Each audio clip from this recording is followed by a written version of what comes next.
Hi, my name's Katie. I'm a drama therapist and clinical supervisor, and welcome to day 5 of the International Week of Drama Therapy. It's the first time we've had one. So welcome everybody, whether you're a drama therapist or a trainee or someone's having drama therapy, or you're thinking about having it, or you're from a different discipline. Or you're just curious. So welcome. There's been a lot going on this week, lots of really interesting and inspiring posts from all around the world about drama therapy. And I suddenly realised today that I should probably do a little video about what is drama therapy. This was inspired by a trip to the dentist yesterday, where as I was about to sit in the chair, the dentist asked me what I do for a living. So I said I'm a drama therapist, and she looked at me like, so drama therapy? Do you work with actors?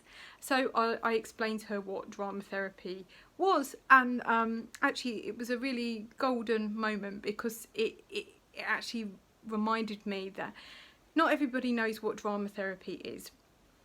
So day 5, I've decided I'm going to do a video about that. So what I will say is that I'm in the UK. So what I'm going to be talking about is relevant to drama therapy in the United Kingdom in 2019. A lot of the drama therapy practice will cross over with drama therapists in other countries. And there's a whole beautiful wealth of different types of drama therapy and drama therapists out there in the world. But what I am aware of is that some of the regulation and the licensing and how you train to be a drama therapist are different in different countries. So for the purposes of this video, I'm going to be focusing on the United Kingdom. If you want to find out more about drama therapy in the United Kingdom, you can go on the website of the British Association of Drama Therapists, and if you want to find out more about international drama therapy, give it a Google. As I said, there's a whole host and wealth of information out there. So where should we start? I think I'm going to start with the training, because that's the base. So in the UK at the moment, to become a drama therapist, you need to be qualified on one of the approved drama therapy courses, which you'll come out with an MA in drama therapy. At the moment, we have Roehampton, where I trained. We have Anglia Ruskin in Cambridge. We have Derby. And we have the Central School of Speech and Drama in London. And when you go on those courses, you'll learn all of the skills of becoming a drama therapist, how to listen and be with a client, how to work with creative material to support your client, to be able to feel heard or express themselves. You'll work with a range of client groups, because drama therapy actually is for anybody. It's not just for children or actors. It can be for anybody. If the therapist is the right therapist for you and drama therapy works for you, then we can work with young, old, anywhere in between, anybody. So once you're doing the core work on the course, you'll also have supervision to help you reflect upon your therapy practice. You'll have individual and group therapy, so you start becoming aware of your own material, but also really working on your emotional inner life yourself and processing your own material. And you'll also do placement with clients. And these can be part-time courses and full-time courses. So when you reach the end and you've got your MA in drama therapy, you will then need to register with the Healthcare Professions Council. That's the HCPC. They're our governing body. And in the United Kingdom, drama therapist is a protected title, which means it's illegal to use that title unless you have the bona fide qualification from the approved courses and you are registered with the HCPC. What that means is that we have very clear guidelines and standards that we have to work to, and it keeps us contained and it keeps us within best practice. We also have to make sure we have ongoing supervision to reflect upon our work, We can take things that are challenging there. We can take things that seem to be working really well. We can take stuff we're not sure about, or stuff that feels really difficult, and it just helps us explore how we're working as a drama therapist, so that we can support our clients to the best of our ability.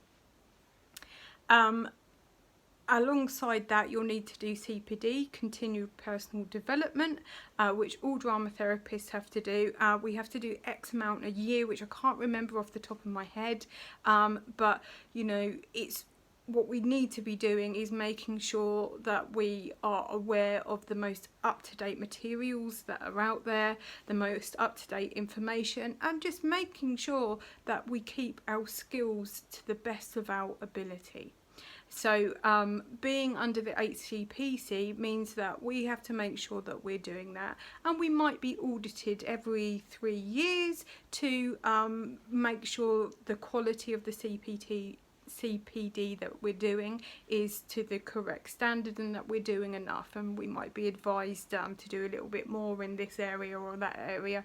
So really, you know, drama therapy is a very safeguarded profession where we have awareness of ourselves and our role and our place within the therapeutic relationship, as well as that we have this ongoing training and keeping our skills fresh and finding out new ways of working to support our clients.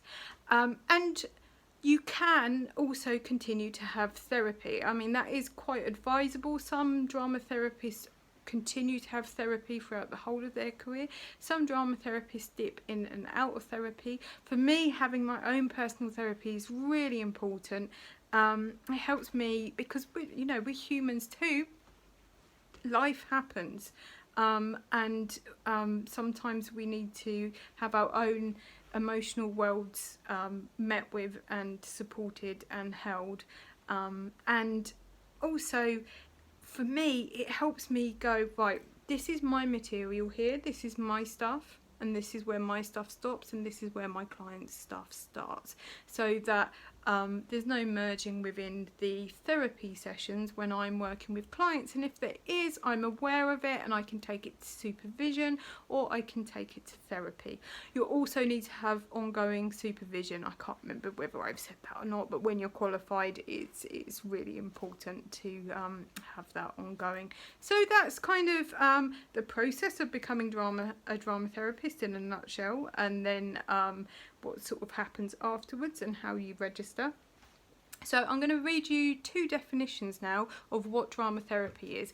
And I know I should probably, as a drama therapist, it's a bit of a trope, but probably be able to memorise script. But I'm human, and that's one of the things that I can't do. So I'm just going to reach down and get my iPad and read the 2 definitions. The first one is from the British Association of Drama Therapists, and they say that drama therapy has at its main forms the intentional use of the healing aspects of drama and theatre within the therapeutic process. It is a method of working and playing which uses action to facilitate creativity, imagination, learning, insight and growth.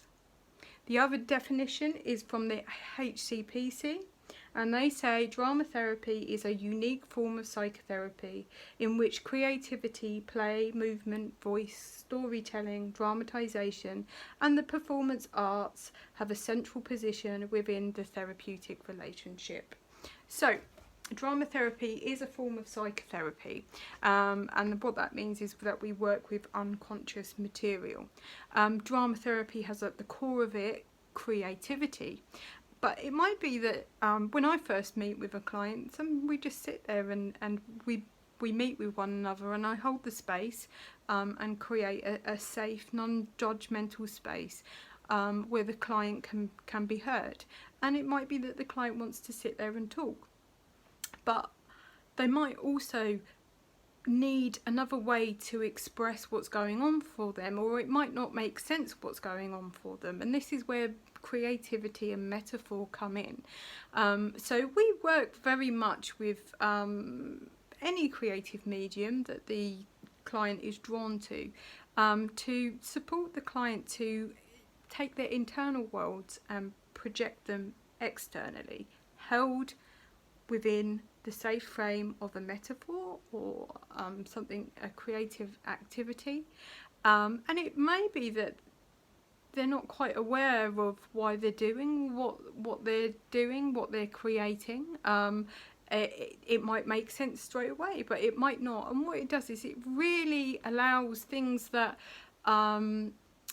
maybe are difficult to understand, really supports to give them some kind of form.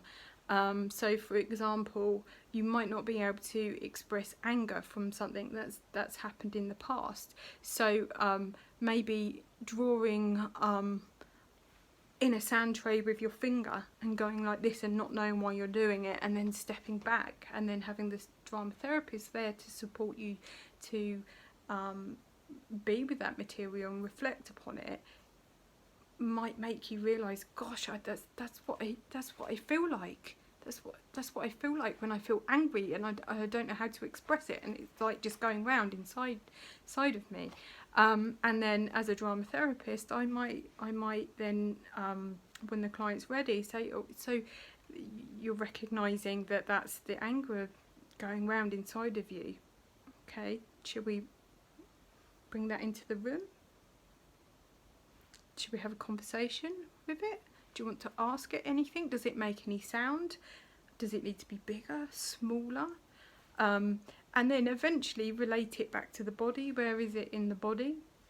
This is just one example off of the top of my head, and everybody works in completely different ways. So with the drama therapist, it's really about being with somebody to support them to process and express what's going on for them, no matter what form it is or how it comes out, and just provide a really safe space where the client feels heard and they can express difficult material, challenging material, or whatever material it is. We also work with role as well. I'm not going to go too much into that. There's a lot of material out there about working with role, but one of the opportunities that drama therapy brings is that sometimes in our lives we might get stuck in roles, or we might not have a wide role vocabulary. So you might only be used to playing out one role in life, and because we use story, and most people have some experience of story, and in stories we have characters, and every character in a story plays a different role and has a different relationship with the other characters in the stories. So what we can do is use story to support a client to experience different roles, whether that's the hero or the warrior or the witch or the child or the good enough mother, or whatever it is. We can support someone to experience that, but again, it's held within a metaphor of a character, or within a story. So sometimes it feels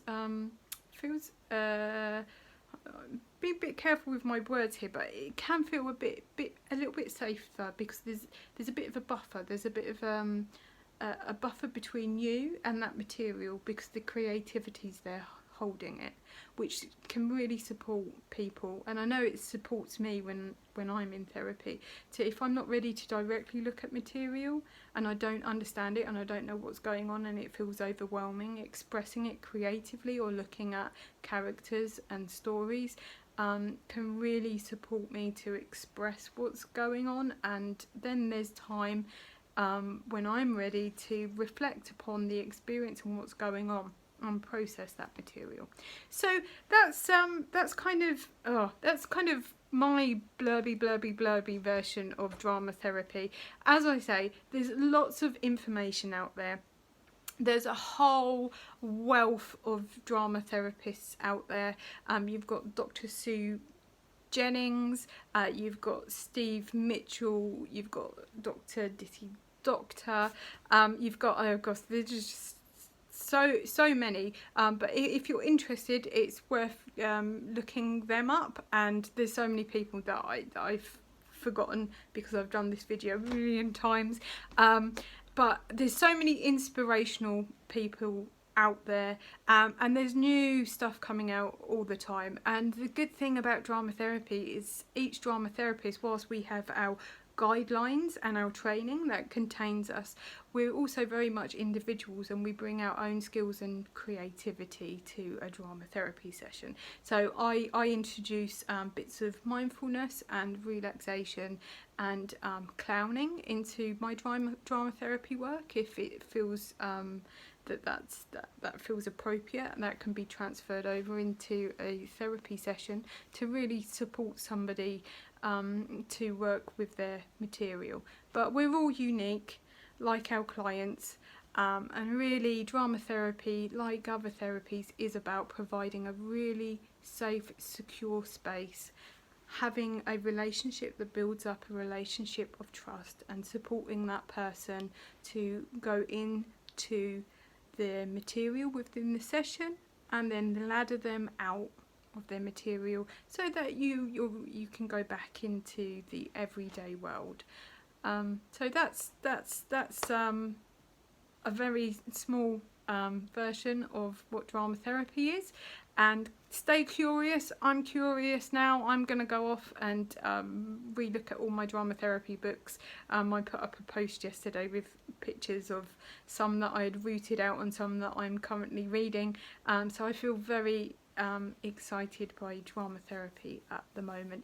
If you've got any questions or you want to find out any more information, you can contact me through Facebook at Threshold Drama Therapy Katie Steele, and yeah, send me a DM and I'd be happy to answer any questions. And for drama therapists out there who are watching this, if there's anything I've missed out, or if there's anything that you want to add, then if there's a comment section, depending on what media platform I put this up on, then feel free to add your creativity and uniqueness and your inspirations in the comment section below.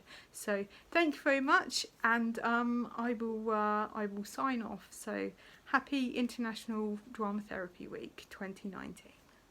Bye.